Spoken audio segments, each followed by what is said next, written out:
On m'a mis dans la marmite, bébé. Je suis à toi, chérie. Tu me demandes de le faire lentement. Moi je ne veux pas, je le veux brutalement. Oh yeah, bien moi qui me linga kamabe. Neti mwana muke, na colline noté. Je suis ton bébé, à t'aimer, je suis condamné. Prends-moi un cadeau, yeah, yeah. Fais-de-moi ce que tu veux. Je suis ton bébé, tourourou, tourourou, yeah. Tourourou, tourourou, yeah.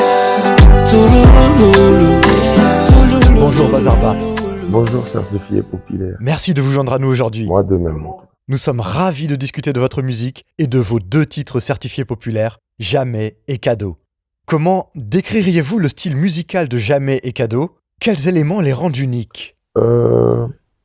Jamais, ça a des sonorités zouk et compas, j'essaie de ramener un style qui ne se faisait vraiment plus trop dans notre musique à nous, urbaine, afro-urbaine, je dirais. Alors, Cadeau, par contre, j'ai essayé de prendre quelques sonorités congolaises et ramener, c'est-à-dire c'est de l'afro fusion, c'est de l'afro, c'est de l'afro mélangé avec de rythmes urbains et de la guitare congolaise. Donc c'est un peu ça, quoi. Quelles sont les notes musicales qui vous semblent les plus confortables à chanter dans ces titres ? En réalité, Bazarba, c'est un artiste qui est capable de poser sur tout le son. C'est-à-dire, j'ai cette facilité de kicker sur toutes les notes. J'ai vraiment cette polyvalence-là, que ce soit n'importe quelle note, je saurais m'adapter. J'ai pas vraiment de note où je me dis, vas-y, je peux chanter sur celle-là ou celle-là, non. Je m'adapte vraiment à toutes les notes. Y a-t-il des passages qui vous semblent particulièrement agréables ? Dans Jamais et Cadeau, je pense, c'est quand j'essaie de faire ma voix soft. C'est ma partie préférée dans la composition, le pré-refrain et le refrain. C'est là où je cherche vraiment à mettre beaucoup de jus en termes de réflexion, en termes c'est-à-dire je cherche à mettre, en termes de composition, je cherche à mettre des mots qui peuvent toucher tout le monde. Et en termes de voix, je ramène un peu mon côté voix soft et tout. Voilà. C'est le pré-refrain, refrain. Pouvez-vous nous parler de la technique vocale que vous utilisez dans ces chansons ? Y a-t-il des techniques spécifiques que vous avez intégrées dans votre performance ? Bon, je sais pas si je peux appeler ça comme ça, mais c'est plutôt quand je dérive de la voix normale, la voix abdominale à la voix soft. Je pense que c'est vraiment l'une des choses qui revient très fréquemment dans mes titres. Qu'est-ce qui vous a inspiré lorsque vous avez composé Jamais et Cadeau ? Y a-t-il des expériences personnelles ou des influences musicales qui ont façonné ces chansons ? Influence musicale, oui. Pour Cadeau, j'ai écouté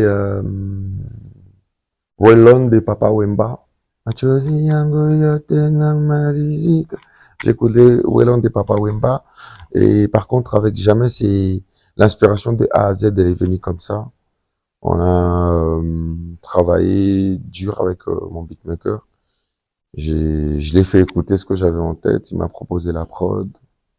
Et puis voilà, quoi. Je voulais chanter de l'amour à ma manière. Pas de sorte, c'est-à-dire, je voulais exprimer le côté où, le côté vrai de l'amour. Le côté où on voit une personne qui, auparavant, il était amoureux, mais qui pouvait encore faire n'importe quoi dans sa relation. Mais une fois qu'il a rencontré la bonne personne, il se dit, vas-y, là, c'est bon. Pour ceux qui ne vous connaissent pas encore, comment vous décririez-vous en tant qu'artiste ? Bazarba, c'est un artiste musicien, polyvalent, un songwriter. J'ai cette casquette de directeur artistique pour certains. Pour d'autres que de songwriters, j'ai aussi cette casquette de artiste de scène comme ça pour les autres. Voilà. Que signifie pour vous être beau et populaire? Ouais, être beau et populaire.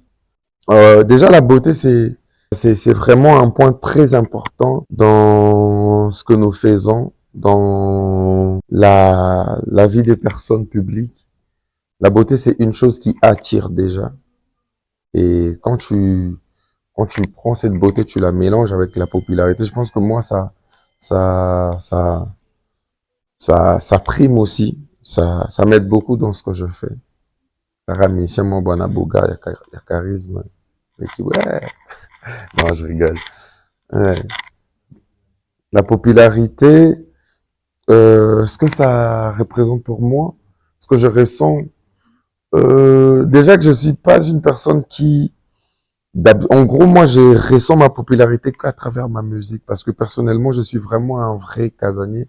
Je sors presque pas, alors vraiment presque pas, que quand j'ai des prestations ou quand je suis dans mes business. Et c'est très rare de me voir quelque part où il y a vraiment une foule de personnes et tout qui me suivent. Et donc, juste pour l'instant, j'ai l'impact vraiment sur ma personne. Je le sens pas encore. Je le sens pas encore. Mais en termes de prestations, ça a toujours été un plaisir de interagir avec son public. Tu chantes, il chante. C'est, c'est le bonheur, quoi. En tant que parolier, quels sont les thèmes principaux que vous aimez aborder dans votre musique? Et pourquoi l'amour tient-il une place si centrale dans votre travail? En tant que parolier, déjà, c'est l'amour.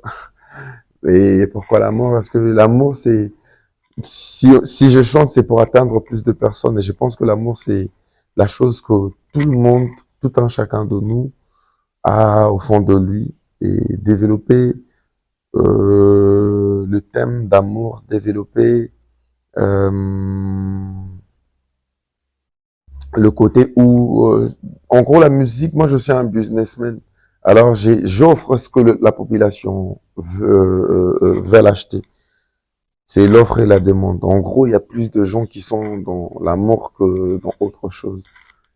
Et voilà pourquoi j'ai ciblé l'amour comme thème principal de ma musique. Nous avons entendu dire que vous êtes connu pour votre politesse. Quel rôle pensez-vous que la politesse joue dans l'industrie de la musique et dans vos interactions avec vos fans?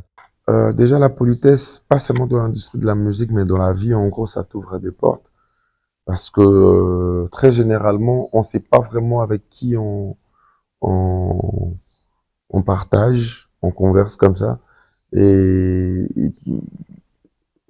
ta façon à toi de répondre, ta façon à toi de te comporter face à la personne peut te donner peut donner à cette personne-là une image de toi. Alors demain, tu peux avoir besoin de cette personne-là ou encore tu peux avoir besoin d'une chose dans n'importe quel domaine et ça peut s'ouvrir aussi facilement comme ça. Et je pense que c'est une question d'habitude. Je me suis habitué dans ça, à être poli depuis l'enfance. C'est l'éducation en gros. Mais je pense que ça ouvre aussi énormément de portes. Dans l'industrie musicale, je sais pas. Personnellement, moi, je dirais que ça me met à l'aise. Ça me permet de pas être dans, dans des problèmes. Déjà que j'aime pas de problèmes. Ça me permet de garder ma place, de rester à ma place, à mon coin. Ça m'ouvre aussi des portes. S'il faut que je me répète là-dessus. Avant de conclure, avez-vous un message pour vos fans qui écoutent vos nouveaux titres? Un grand merci à toutes ces personnes qui donnent de la force depuis le début. Un grand merci à toutes ces personnes qui viennent de me découvrir. Et je vais demander à toutes ces personnes qui aiment la bonne musique de continuer à consommer et à partager de leurs proches, la famille, les amis et ainsi de suite. Faire vraiment tourner et c'est comme ça qu'on va faire vivre les bails. Quels sont vos projets futurs après Jamais et Cadeau? Pouvez-vous nous donner un aperçu de ce qui est à venir? On a beaucoup de choses, on a vraiment beaucoup de choses. On est sur de concerts, des projets d'albums, des projets musicaux où le fan ne s'attend vraiment pas à me voir. Et je préfère pas dévoiler comme ça la surprise. On garde un peu le suspense. Merci beaucoup Bazarba pour cette conversation enrichissante. Nous avons hâte d'entendre plus de votre musique. Encore merci à vous. Nasala bisa banana bolingo, mais avec toi jamais. Nabila bistoma, maladie d'amour, mais avec toi jamais. Nakosana chombo, nasala kitenda, mais avec toi jamais. Et si jamais tu voulais me passer la bague au doigt, jamais je dirais jamais, jamais.